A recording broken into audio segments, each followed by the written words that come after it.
Palm-colored women are jealous of black women. They are jealous of their style. They are jealous that they are elegant. They are jealous that they're more desirable than them. In case you're left behind, the fact that a lot of palm-colored women copy black women's hairstyles, like the way they braid, they even copy the way they dress. They copy their designs. They copy what's trending in the black community. That should prove to you that palm-colored people look up to black folks for everything that goes on in the palm-colored communities. Without black people, there wouldn't be palm-color entertainment. Since their daily conversations are based on blacks, they wouldn't make money from podcasts and discussions that do take place in the black culture. Now, with that being said, today's discussion is centered around black women and the jealousy that palm-colored women portray towards them, and how it all began. Was it a byproduct of slavery, or is it just an envy that they have because black women are more desirable than them? But you tell me what you think in the comment section, and let's get this discussion started. Wear braids or wear native African clothes. If we go and have an aggressive tan, we are never going to be questioned. That's white privilege. And that's why we can freely copy black women for everything they naturally are and reap benefits and even get praised on top of what another person's discrimination is all about. So how can we comfortably sit and be like, I'm wearing braids because it's only hair? No, it's not only hair. It's another person's daily struggle because it's their culture and they're not free to express it. Meanwhile, you, Karen, and you, Becky, you go out, wear the braids, get praises, and absolutely do nothing against the discrimination black women go through. That's the acceptance of compliments. That's when we are getting those compliments without correcting that, oh, thank you, this is actually a black hairstyle. This is actually, we are not even ready to question our own white privileges. That's why we are labeling it only hair, so that we can comfortably culturally appropriate another person's identity. We are using these statements to make ourselves comfortable while we know that we are doing the wrong thing. We know, deep down we know, we just don't want to say it out because we want to reap the benefits. So I think we should all, as white women, just admit we're jealous of black women's hair. Now, I stopped saying we should all do this, we should all do that somewhere around high school or college because I apparently am not the norm. Later in life found out I was autistic, so I apparently think about things differently. But I have always loved their hair and hated my own.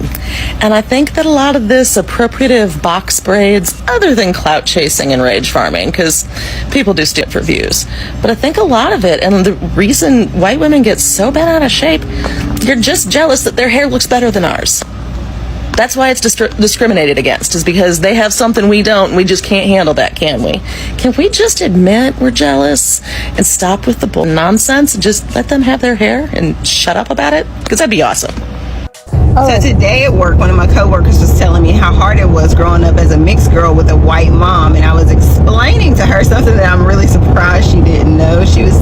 I was telling her that historically white women have always been jealous of black women because the slave owner that was the man would come out and sleep with the slave and then get her pregnant, and then when it was time for the baby to be born, the white woman would make sure that the slave mother and the daughter were sold. Didn't matter if they were separating a family, didn't matter if they were sold together, didn't matter if they were sold separately.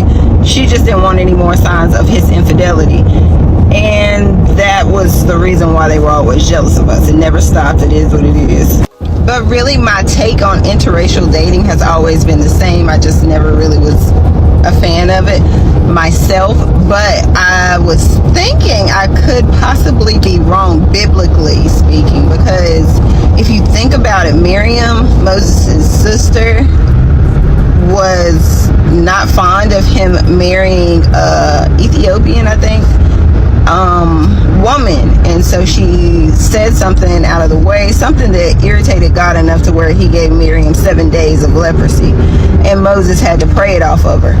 So it's like, is it a problem, or should we speak down on interracial dating, or no? I honestly I've been confused lately. And then on top of that, on the other end of the spectrum, remember, I think Samson? No. Anyway, the guy who fought the lion, ate the honey out the lion or something. Anyway, the guy, he was defeated by Delilah, and that's because she was not in his people. So he was interracially dating also, and it was the cause of his demise. So it's so confusing. Like, we had a really good talk today. I don't know, it's everywhere. I'm not quite sure of what way is the right way or the wrong way. Now, remember I was calling Auntie name all weekend. Jesus. Miss Cookie Ann said, all white women have is white power. Oh, this one made me holler, damn. All white women have is white power over us because there'll never be enough woman compared to black women. Imagine being so jealous of black women's superiority that you put our laws and whiteness. White women use whiteness like white men use. Yo!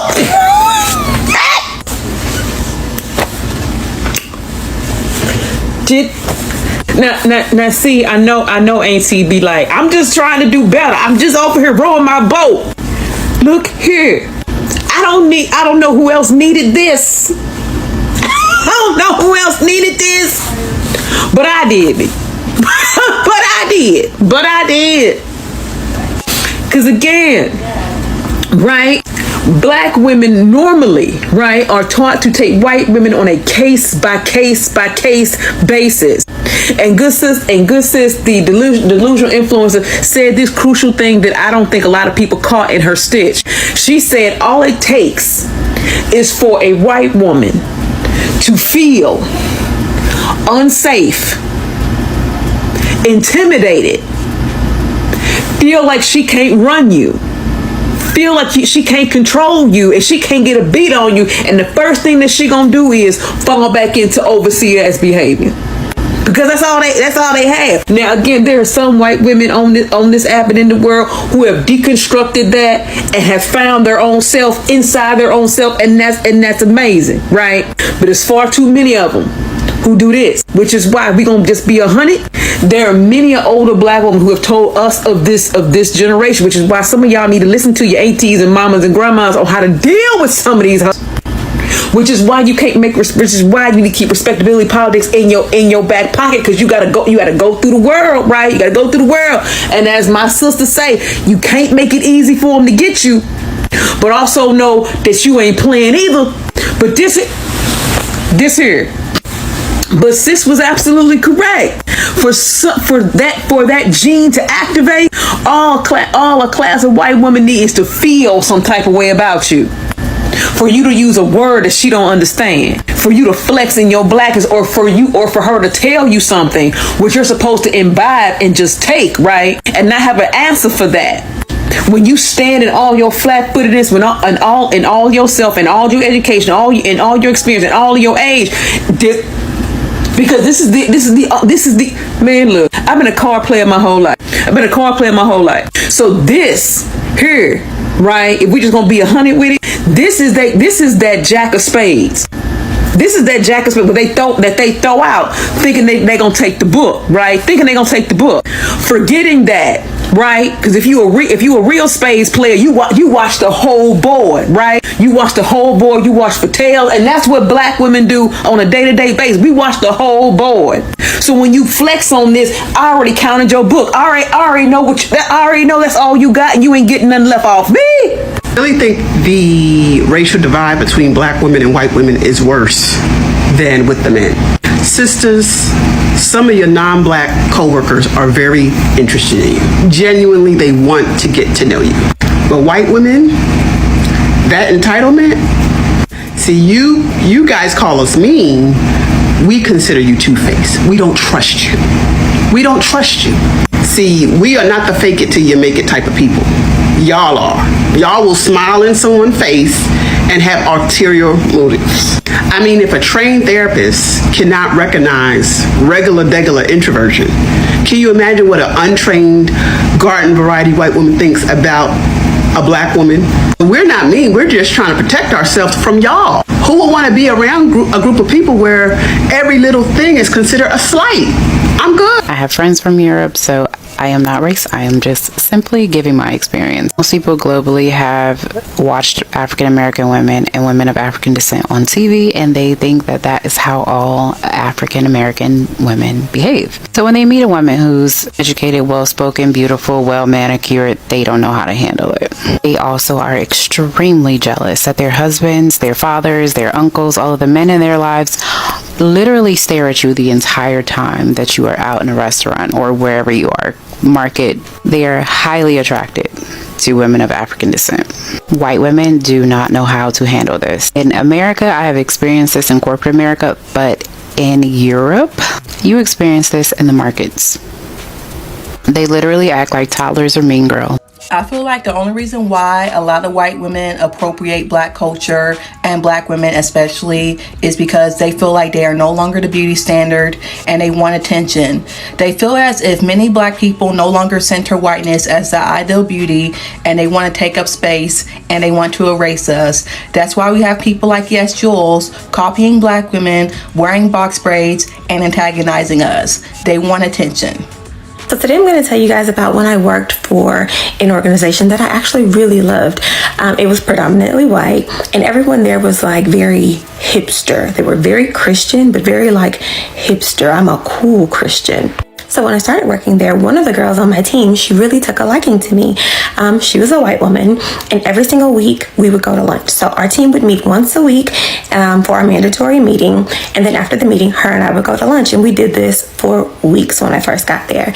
And so one day on the way back from lunch, she was driving, and she looked over to me and she said, "I am so glad you are so nice. I was so scared when they brought you around and said that you were going to be on our team. I just knew you were going to be so mean." And I said, "Mean? Why did you think I was going to be mean?" And she said, "Well, so-and-so is really mean." So-and-so was the other black girl on our team. She was also a therapist, and she had been there for a couple of years. And I said, "Well, is she mean? She's not mean to me." And she said, "Well, her and so-and-so are mean." The other so-and-so that she was referring to was the other only black girl who was the therapist at the organization. Now, mind you, the organization was pretty big. They had a Monroe location and a Rayville location. They still do. And at this time, it was me, so-and-so, and so-and-so. We were the only black therapists at an entire organization who predominantly saw black clients. And so I said, "Why do you think they're mean? Those girls are not mean. They talk to me." And she said, "No, they don't. They barely talk to anybody." I said, "Okay, well, have they done anything to you to make you feel like they're mean or they're rude or y'all don't get along or anything? Y'all seem to get along pretty well." And she said, "Well, when I invite them to lunch, they don't come. When we invite them over," the therapist that I was talking to at the time, she lived with two of the other white women therapists at the office. They all kind of lived in a house together. "When we invite them over, they don't come and they just don't seem interested in hanging out." So I said, "Are they mean or are they introverts?" And she said, "No, they're mean. They make a point to go out of their way to not hang out with us." So I said, "So what about Sam?" Sam is a white girl or white woman who also worked at the agency. She was also a therapist. I said, "She never comes to anything. She doesn't go to lunch with us. She doesn't come over when y'all have stuff at the house. She barely even makes it to the damn meetings. Do you think that she's mean?" And she said, "No, Sam's just ISFP." And I looked at her and I said, "Oh, ISFP is a Myers-Briggs like personality type. Therapists love a personality type." And so I said, "Well, if Sam can be introverted and have a specific personality type that makes it so that she doesn't really like to be around other people very much, why is it that you don't believe that these two other therapists could be introverts or have a personality type that make it so that they don't really want to be around other people either? Why is it that they are classified as mean or rude and not just introverted?" And y'all, her direct response to me was, "I didn't think about it like that." She had literally never considered that black people had different personality types. As a therapist, it had never crossed her mind that black people are not all one type of person. That we have different personalities and enjoy different things, and can also be introverts and extroverts, and some of us lie somewhere in the middle. And far too often, that is the assumption made about black women when we are not overly happy and super bubbly and very extroverted. We have to go out of our way to be the extreme in order not to be seen as angry black women or rude. But everyone doesn't want to play that game, and they don't have to. We shouldn't have to do that just to be seen as people. No one else has to do that but us. All of us by now shouldn't be surprised that palm-colored women have this jealousy and envy towards black women. They are built gracefully, majestic, and elegant, while them on the other hand, they are the ones that have to copy everything. Let's take it back when it all began. Envy. An emotion as old as humanity itself has manifested in various forms throughout history. One particular insidious manifestation is the envy that white women, palm-colored women, harbored towards black women, rooted in the dynamics of power, desire, and competition during the slavery era. This envy, born out of the perceived desirability of black women by colonial and slave masters, has woven itself into the fabric of societal relations, perpetuating a circle of resentment and hostility that persists to this day. Now, let's look at this further and see how exactly this happened. During the slavery era, palm-colored women witnessed the colonial and slave masters' preference for black women both as objects of desire and as laborers. The clandestine relationships between palm-colored masters and black slaves served as a stark reminder of the power dynamics at play. Palm-colored women, relegated to roles of subservience and domesticity, found themselves overshadowed by the perceived allure and desirability of black women. Imagine you're the slave master and you got a wife that can't take care of you and your house, and she can't even cook or take care of your offspring, and you have somebody considered as a mate. And I guess this is some of the things that men find themselves tangled in, right? The husband cheated on the wife with a mate. So it sort of started like that. And that's where the whole notion in the narrative of palm-colored women feeling jealous for black women began. And do not get me wrong, I'm not comparing black women to maids, they were enslaved without their will and consent, which are two different scenarios, but I guess you get the idea. As palm-colored women internalized this dynamic, envy began to take root. No longer were black women merely seen as slaves, but as competitors for the affections and attention of palm-colored men. And the fear of losing their status and privilege drove palm-colored women to view black women with resentment and animosity, perpetuating stereotypes and narratives that reinforced their own superiority. This envy transcended the confines of the plantation, permeating every aspect of society. In professional environments, palm-colored women viewed competent black women as threats to their own success and advancement. So you tell me whether it's a mix of racial bias and the feeling of entitlement and feeling more worthy than another person. Now, let's finish this up. In daily life, the competition between palm-colored women and black women further exacerbated tensions. Microaggressions, subtle acts of discrimination in societal norms perpetuated the narrative of palm-color superiority, leaving black women marginalized and invalidated. Now, today, the legacy of this historical envy continues to shape interactions between palm-colored women and black women. The pervasive nature of systemic racism ensures that black women are still viewed through the lens of competition and threat, rather than as equals. In professional settings, the success of black women is often met with suspicion and resentment, as palm-colored women struggle to reconcile their privilege with the reality of a changing social landscape. Let's just say that palm-colored women view black women as their replacement, right? So they feel threatened, because that's the competition right there. You look at this woman that you once viewed as lesser than you, or in history they were considered as less privileged than you, and now you're competing for the same spots as them. So there's that entitlement that is always going on. But you see, in the modern age, I think it's the struggle that most black people just are facing everywhere in the world. I think it's the struggle that has led African countries not to rise to the top, because palm-colored countries always view them as the competitors, the next superpower. When you have that narrative in your mind, you're always going to be determined to sideline the achievements of black folks. And that's how the competition has further been exacerbated by palm color people, because they feel threatened by our black sisters. But you're always free to leave your thoughts in the comment section and tell me what you think about today's discussion, because I think it's the same skepticism or a similar skepticism that people have even with technology. You see how people are so afraid of AI taking over their jobs because they feel less competent compared to AI. But the jobs that are gonna be replaced are the jobs of people that are lazy, right? But if you're more competent, you're more productive and more authentic, you're always gonna have a role in society. And palm color people, since they've always appropriated everything and they are not ideal or authentic, so they feel that their place in society is gonna be taken up by black women, of course. And some of the racial biases that we see might be based on that insecurity and not necessarily being racially biased.